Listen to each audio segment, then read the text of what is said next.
From Super League to Olympic distance to age group world records to Kona. Go longer with the right fuel at the right time with S-Fuels.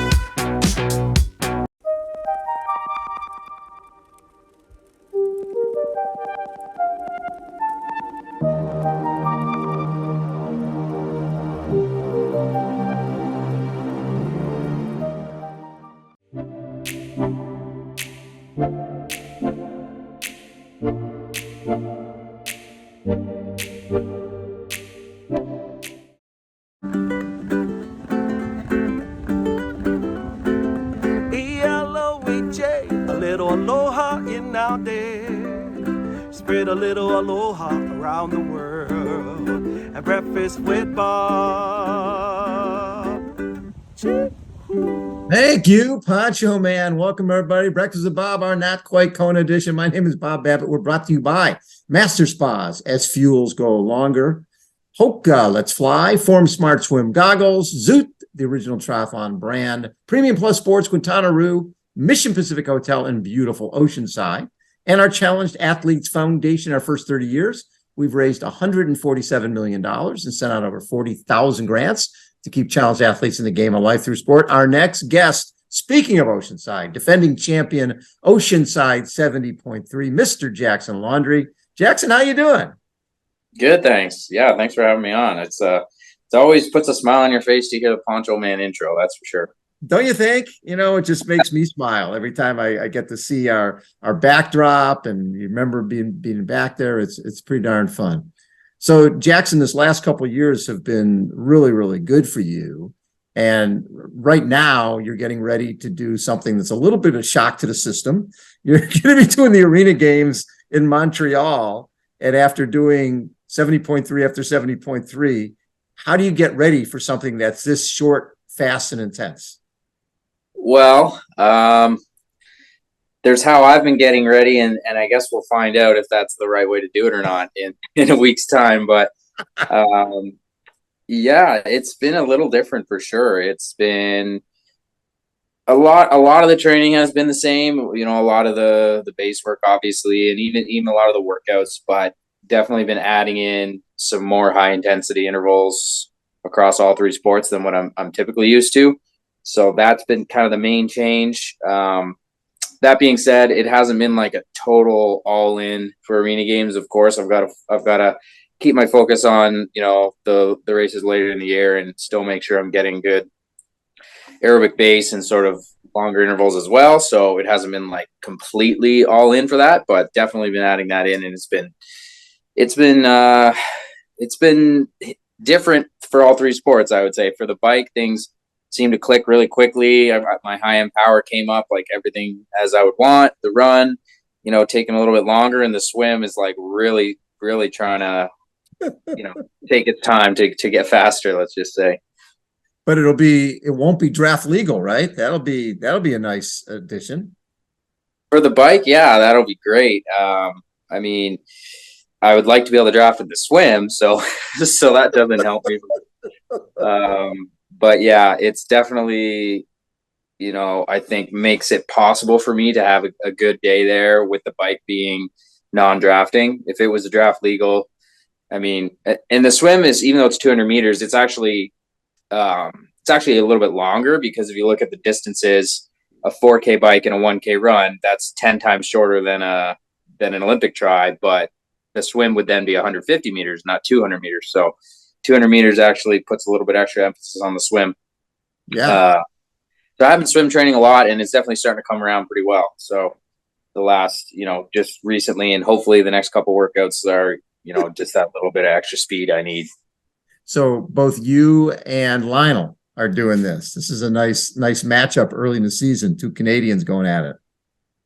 Yeah, this should be fun. I've raced Lionel quite a bit. I think we raced 6 times last year in the same races, and then obviously over the years. But it'll be interesting to see how it plays out, because although the Super League format with the longer swim and whatnot doesn't necessarily suit me with my strengths, it would even more so not suit Lionel on paper, because if the swim is so long, and you know, obviously the swim is his weakness. So we'll see. I have a feeling we're going to be battling close, neck and neck a lot of it, and that'll be fun. And it'll just be fun to see if we can keep up with these ITU athletes. They're, it's amazing how fast some of these athletes are over the shorter distances, and how different it really is than, even the shorter races I would do would be like the PTO 100K races, and that's whatever, 3 hours and 20 minutes or something. Yeah. So we're looking at like each heat is something like 12 minutes. So it's kind of nuts. 12 minutes. You haven't gotten to the first buoy yet. It's like I'll be just starting to find myself a little bit, and then it's over. So you got to just push against, like, there's no settling in. You're just, you're all in the whole way. And I have definitely, I'm doing a couple of brick workouts that are specific to Arena Games. I have a treadmill, not the same style of treadmill, but I do have a treadmill, and I kind of am doing these interval bricks where I do like a super hard bike straight into a really hard run. And it's really weird feeling, because it's like, I'm going to blow up, but I only have to last for like a couple minutes. So maybe I'll be fine. And like, it's finding that line, right? So I'm learning it, and I'm definitely glad I've done a couple specific workouts, because the very first one was like kind of a disaster. You know what's cool is I like it when people put themselves on the line when you go into something that's basically foreign territory, because the Arena Games guy and the Super League guys are chomping at the bit. They're going, okay, we want to take these guys down. 70.3 guys, PTO guys, they can't stay with us. There's a little pride going on here. Yeah, I think for sure they're going to want to prove that, yep, this is our territory, this short course stuff, and these long course guys are too slow to keep up, and then we're on the opposite side saying, hey, we want to prove we can keep up, and we can keep up with these. And really, a lot of it is going to be, there's a bunch of experienced athletes, but a lot of the time the ITU athletes are like younger too, and they've just got that speed, and you've got to like wake yourself up and warm up for like an hour once you get to be in your like late 20s, it feels like. compared to some of these kids. I remember when I was training when I was in my early 20s, literally I was like, I didn't need a warm up. I was like, let's go, let's do the main set, this is great. And now it's like at least half an hour I want to get nice and warmed up, and it's going to be a little bit of a shock for sure, diving in with low heart rate into a 200 very hard in the pool. That'll be interesting. Well, and then the other side of that is just that when you're doing this type of high intensity, it's certainly going to pay off in your long course season, because you're not going to hurt that bad. Yeah. when you start into racing 70.3, there's a certain benefit of doing something that's way out of your comfort zone. Absolutely. I think training your high end, and Lionel's alluded to this as well. Like, I watch a lot of his YouTube videos. I'm a big fan of him, and training your high end is something you've got to do before you start getting into just that really specific work. Because if you don't push your threshold up, then you can't hold a high your percentage, or your 85% or whatever that you want to hold for a half is going to be too low. You got to push that threshold up. You got to do VO2 intervals and get it up there. And then you kind of switch a little bit more focus to like holding that percentage that you need. So I think it's it's definitely good timing. It's 5 weeks out from Oceanside. I looked at it and thought, this is a perfect tune-up race for me to get my butt in gear in January, February, and get in shape, and then really, use that boost of fitness to kind of get me on the right track for Oceanside and beyond for the season. When I look back, Jackson, it's some of the results, and also 70.3 World Championships 2019. When you crash at Nice and 2 surgeries, repair your broken shoulder blade and collarbone, you're coming off a great season, and then now all of a sudden the world shuts down.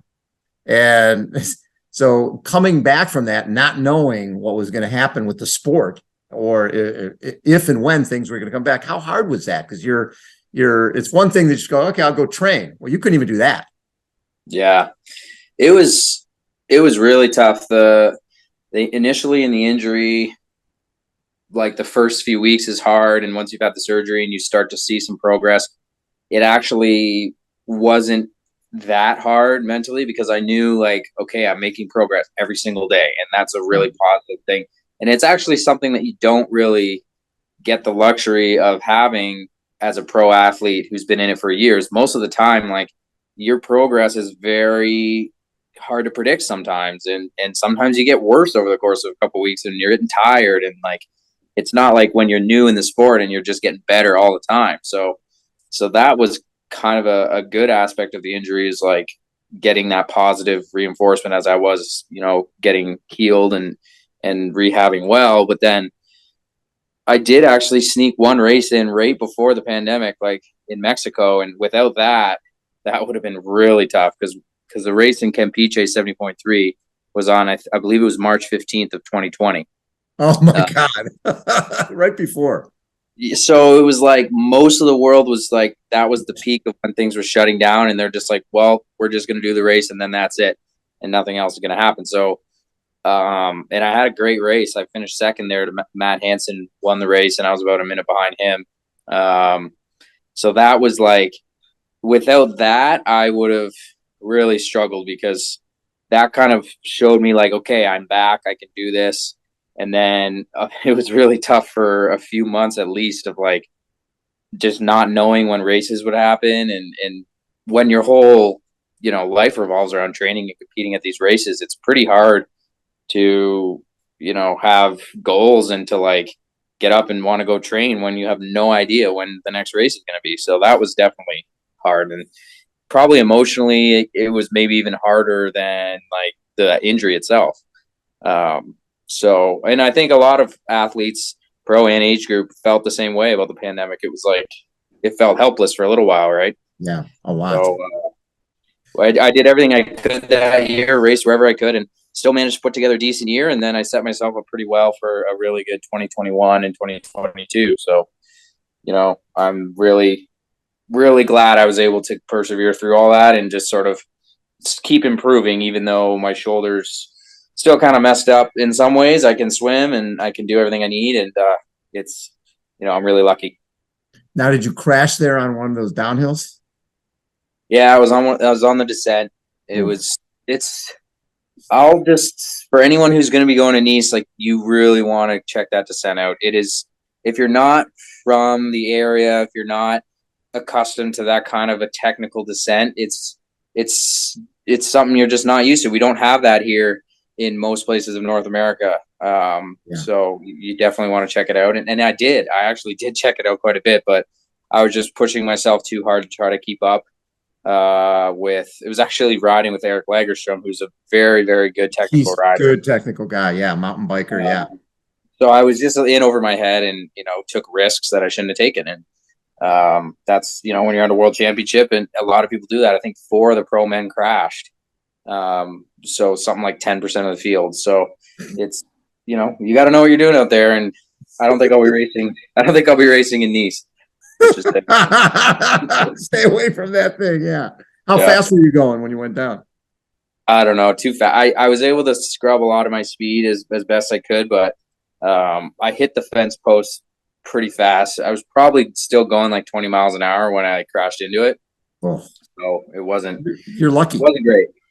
Yeah, I mean, you're lucky you weren't hurt worse. Yeah, I know. I'm extremely lucky. In the process of the injury, I did a lot of research, of course, to try to learn, what is this injury? How do I rehab? And a broken shoulder blade is really uncommon. Less than 1% of broken bones is a shoulder blade break. And when you break a shoulder blade, 80% of the time you either break ribs or you get a concussion or you literally break your back or worse. Yeah. You could break the neck. Like it's only usually really violent crashes that cause that. So it was, I was super lucky to get away with what I did. So when I look at in 2017, you did 7 70.3s. In 18, you did 8 70.3s. And if I talk to a world-class half marathoner and said, okay, next year you're going to do 8 half marathons, they'd look at me cross-eyed and go, what the hell? I would never do 8 half marathons in a year.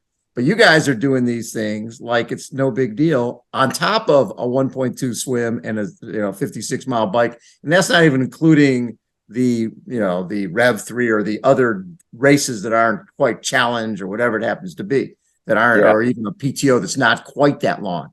How do you stay? Because you stayed, besides the crash, you stayed pretty healthy.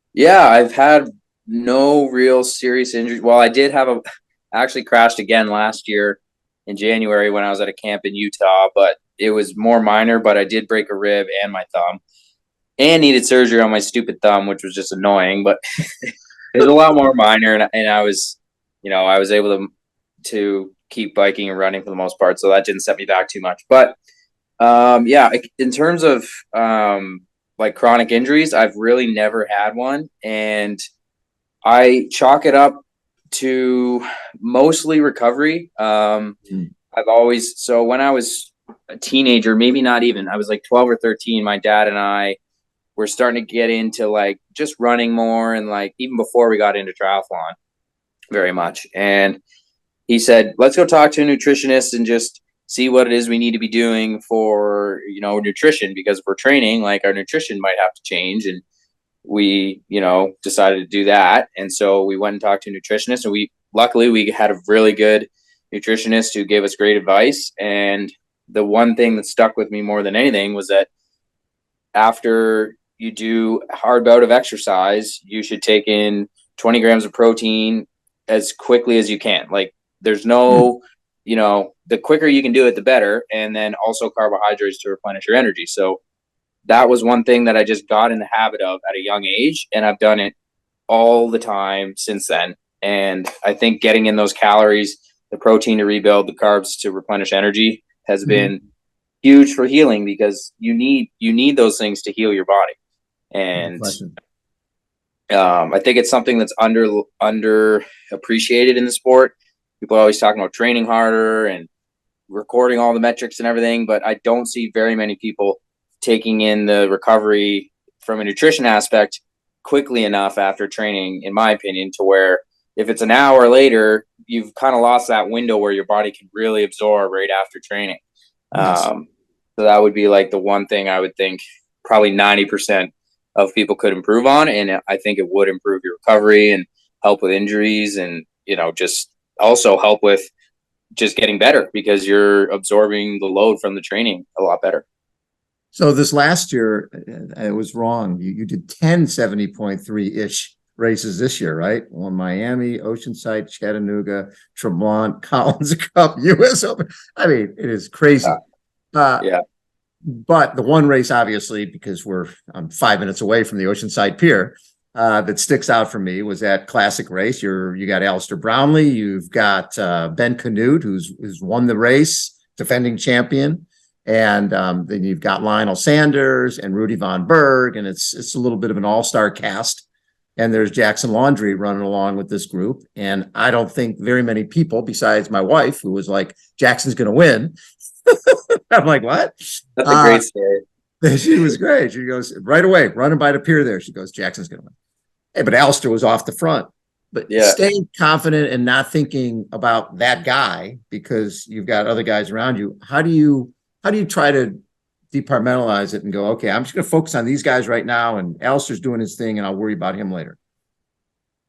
Yeah, it's many times I've done it wrong, and and been like, oh, I'll stay with these guys, and then I go too hard, or I'll stay with these guys and then it's too easy. And sometimes, you get a little bit of luck in there as well. But I just I felt like I knew I was having a good I felt like I knew this pace was good, and this was probably the most I could do. And when Alistair kind of put that surge in and went off the front, I didn't fully buy it. He didn't look super comfortable. It was kind of a sudden surge, and but then he didn't really cement it. He didn't just hold that pace and just totally drop us. And I thought, well, it might have been a little bit of a bluff. Like he could easily break our spirit if he's, we're like, oh, there goes Alistair. Like, okay, I'll just race for second or whatever. Right. I just focused on staying with Rudy, because Rudy kind of elevated the pace a little bit to try to stay with Alistair and couldn't quite do it. So I was just hanging on just behind him. And I thought, okay, if I can just gradually bring Rudy back, and then you just focus on little things as you go throughout the race. You're not thinking about the end of the race or the end result. You're just thinking about what's the best thing I can do right now. And so I just thought about staying relaxed, catching back up to Rudy as efficiently as I could without going too hard or without doing it too quickly. And then by the time I caught him and we ran together for a while, I started feeling pretty good. And that's when, with about 5K to go, I noticed like Alistair was starting to come back. And then I just thought, okay, now I've got to really make a move. If I'm still feeling good with 5K to go, I need to actually go faster. And that's when I picked up the pace, and Rudy couldn't hold on to that. And then when I caught Alistair, he couldn't hang on for more than a few seconds either. That's got to be pretty cool. You go by the 2-time Olympic gold medalist Yeah. in his specialty. Yeah, it was definitely a really cool moment, and like kind of surreal. I was kind of just trying to stay calm and not screw it up. Just be like, hey, just keep going, keep this pace. Don't give him any hope. And just stay on it. And once I kind of had gotten a gap on him, I just thought, okay, hold this pace. Don't do anything crazy. Don't like sprint. Don't cramp up. There's that really steep downhill on the coming up to the pier or coming down from the pier. I'm like, don't roll an ankle here or something stupid. And then on the last straightaway, it was kind of like started sinking in, and it was pretty cool because, yeah, I mean, nobody would have picked me for the win, and even myself, I'm like, if I can put together a great day and get on the podium, that would be like awesome. And so getting the win was like a pretty big surprise, even for me. Was it? You think that's your biggest win so far? That's definitely my biggest win. Yeah, it's. I don't know if it was my best performance ever. It very well could be. I've had a couple of pretty good days at 70.3 Worlds in St. George, and that's always hard to compare because you've got everyone there peaking for that race, and it's obviously way harder to get on the podium there than winning probably Oceanside. But 5th and 7th there were really good days. But I think Oceanside was probably my best complete all around performance. Yeah. Even at the Worlds in 21, when I was 5th, my run was like just not quite where it could have been. And then in 22, it was my swim that wasn't quite where it could have been. Whereas Oceanside, I put it all together. This year, Jan Frodeno's coming to Oceanside. Yeah, that'll be looking forward to that. I think he might want his course record back. I don't know. I bet he does. And usually if Jan's coming, there's probably a good chance Lionel will be there. Yeah, I imagine.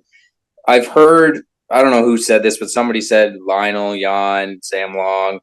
I wouldn't be surprised if we see Alistair again. Or Alistair's going to be in South Africa. I actually reached out to his agent to see if he's coming because I'm, doing the breakfast show from there, which I'm excited about. But yeah, so Lionel, I think Sam is coming because he's got a baby shower on Sunday that he's leaving here for and going back there, so he'll be here.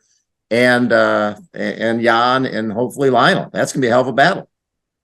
Yeah, it's gonna be awesome. And I mean, there's gonna be half a dozen other guys that are on the list who are world class as well. So it's exciting, and I just love going to race when I feel confident that I can have a good race, and it doesn't matter that much to me who's there.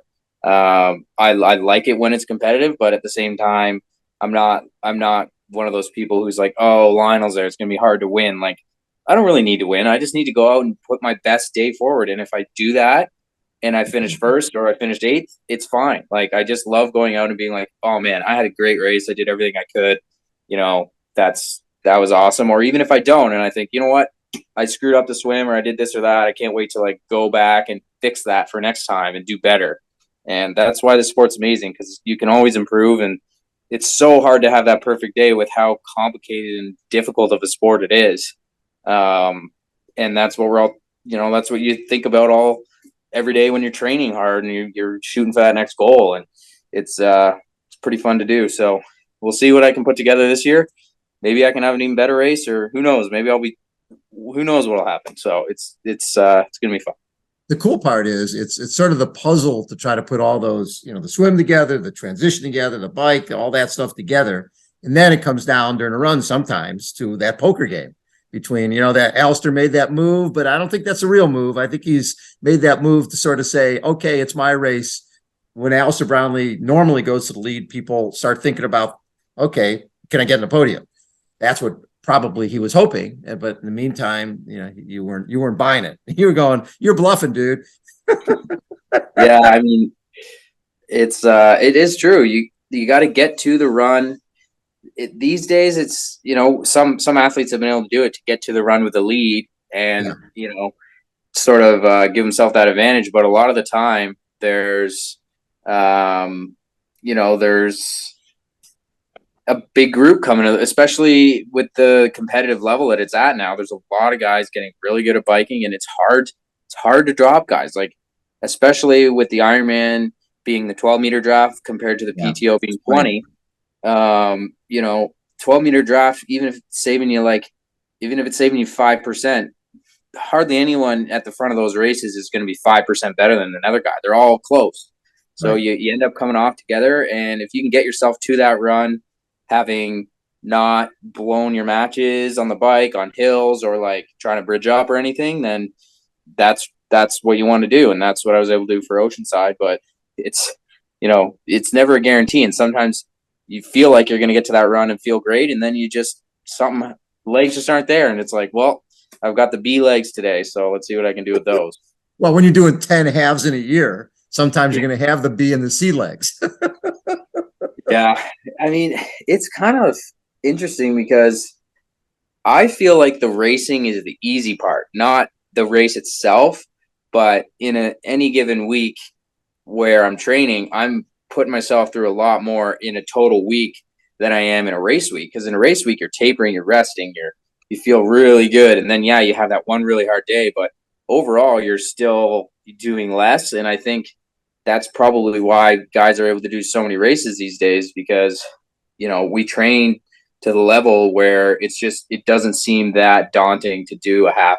A full, I think, is different. I have done one of those, and, I will be doing another one at some point, maybe even this year, but it's definitely a different beast for a full. There's no question about that. But for halves, it's short enough that you're not totally depleting your body's glycogen. You're not totally dehydrating, and you're able, I think, to recover pretty well. And it's different at the pro level, right? Because we're racing for 3.5 to 4, hours. And age group athletes might be out there for 6-7 hours. And for them, that's going to be harder on their body. So it definitely is a different beast. Pro versus age group, and the conditions matter too. If it's super hot, you get dehydrated, like that can affect things as well. What's cool about that Oceanside race, I like the fact that you start in the ocean and you finish in the bay, and then the bike ride has multiple really tough climbs on it, and then you got headwind on the way back in, and the run is on concrete, which beats the crap out of your legs. And I mean, you still ran a 1:10 on that half marathon, and people go, oh, it must be flat. No, it's not. You go up those bridges, you go up Wisconsin Street. It's just like up, down, around. That run is brutal. Yeah, those steep hills are definitely a stinger. Like they're, whatever they are, 10 or 15, 20-second climbs, but they're really steep. So they can definitely put a cramp in your legs, and they spike your heart rate. You have to actually be really smart on those. Like I remember thinking, like, don't go too hard on this, because you gotta be able to hold your form after it on the flat parts. So it did break it up though. Like it kind of, you kind of think, okay, run super efficient on this flat part, and then you get to the hill and you're like, drive your knees, drive with the glutes, and it kind of separates things out. Sometimes those super flat courses are just like, how do you piece it apart mentally? And it's like, oh my God, I just have to run straight out and back for 21K. Like that can be a little bit tougher mentally. So. But yeah, it's not. I wouldn't call it a really hard run course, but it's certainly not, a flat, super fast. But what is fast about it is the conditions. Typically, yes, the temperature is nice, it's like 60 degrees, and it's beautiful for running for sure. In the morning, it's actually a little bit cold, and I like cold. All my best, definitely my 3 best races in 2022 were all cold. It was Oceanside, St. George Worlds, and then Indian Wells at the end of the year. Because at St. George, everybody was like putting gloves on and vests and hand warmers, and you're like Canadian going, because I'm just going Speedo here.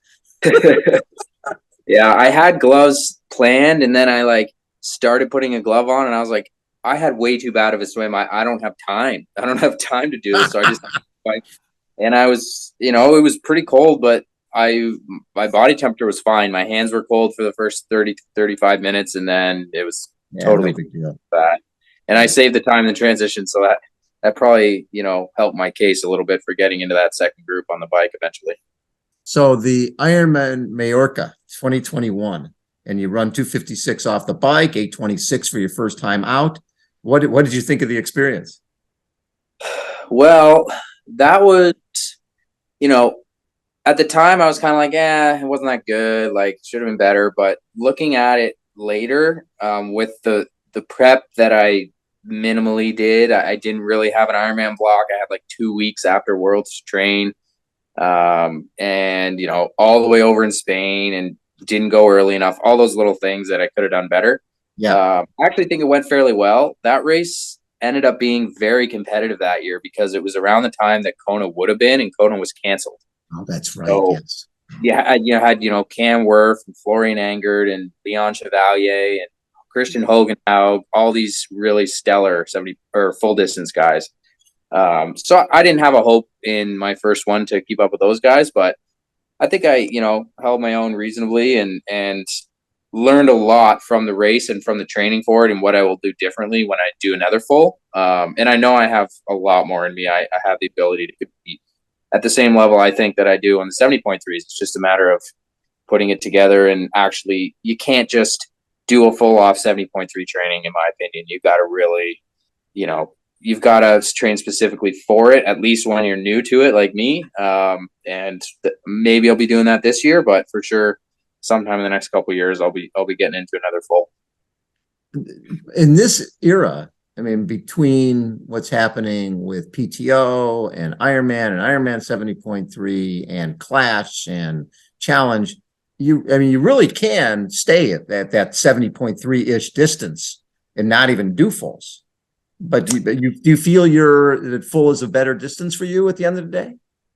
Well, you're right, I think. There's a lot more opportunities at the middle distance right now. And that's why I haven't done another full. So I did it in 2021, didn't do another one in 2022, might not do another one this year. But I do have sort of an inkling that I might be suited for a full.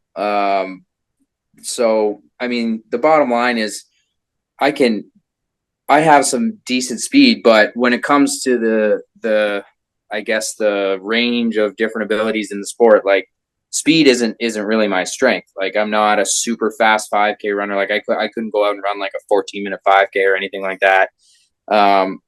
But as I get longer, I seem to be able to hold a pretty high percentage of that. So like running a 110 off the bike, which I've done a few times, I don't think I could run. Like, I don't think I could run really much faster for a 10K off the bike. And I haven't done it. So if I can continue that trend and go up to a full and not slow down as much as other people do, in theory, I should be better at fulls, but it's easier said than done. I mean, not everyone's like Joe Skipper, who can run this pretty much same speed for a full as he does for a half. And it's incredible. Amazing. Yeah. But actually Cody Beals and I often, have mentioned how if there was like a double Ironman or something, we think Joe Skipper would be like unbeatable. Like he would just, he wouldn't slow down. He'd be like, okay, I'll slow down 2% and then I'll beat everyone by an hour.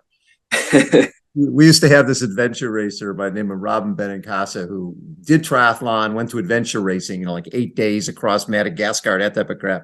And then she came back to the Ironman and she was like, she finished and she goes, if we could have just started it again, as soon as it ended, I would have taken that Paul Nibby Fraser down. If we could have done twice, it wouldn't have been a problem. That's like Joe, right? Just go do it again, and he wouldn't lose anything. So this year will be what? What will you be doing? Do you know your schedule?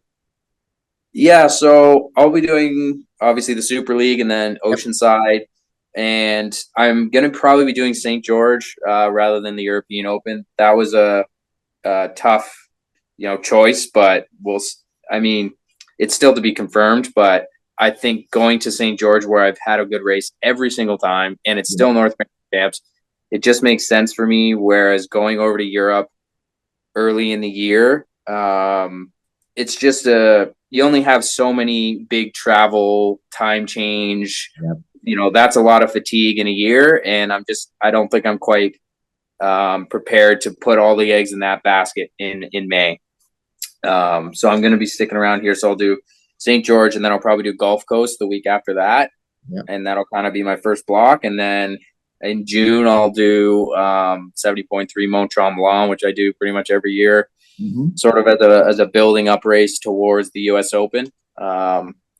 And do the US Open, and then probably 70.3 Worlds. For sure, 70.3 Worlds. I've tossed around the idea of going to Singapore as well, but I think choosing 2 out of those 3 is probably the smart move. There's three huge races in such a short time, and I think most people will probably be picking whichever 2 suit them the best. Right. And Singapore being incredibly hot, probably not the best for me. I can manage in the heat, but I kind of like the cold. Like, going to Finland will be nice for me. So good for you. So I think at this point, especially with the level everyone's at, if you're fighting a weakness to try to keep up, like it's going to be tough. You got to pick your strengths as well. And especially when you have, you're in such a fortunate position now where we have all these amazing race opportunities. If it was like it was years ago where you've got like one Worlds and, it is what it is, then it's a little. So. Yeah. Good for you, Jackson. Hey, thanks so much for taking so much time, Jackson. Always a pleasure to chat with you. We'll see you in Milwaukee at US Open, and hopefully we'll see you in Oceanside for sure. Definitely. Yeah. Thanks for having me on. I'll see you in Oceanside. I'll be there for the Breakfast with Bob on the Wednesday. Oh, good. Love it. Yeah. I'm going to be I'm coming in the late morning, so we'll be able to line something up hopefully. And I got to do the Breakfast with Bob. It's good luck. It always is. Exactly. You're going to have another great race in Montreal. Yeah. Sure. Jackson Laundrie has been our guest, everybody. Thanks so much for tuning in. We will catch you next time. See ya.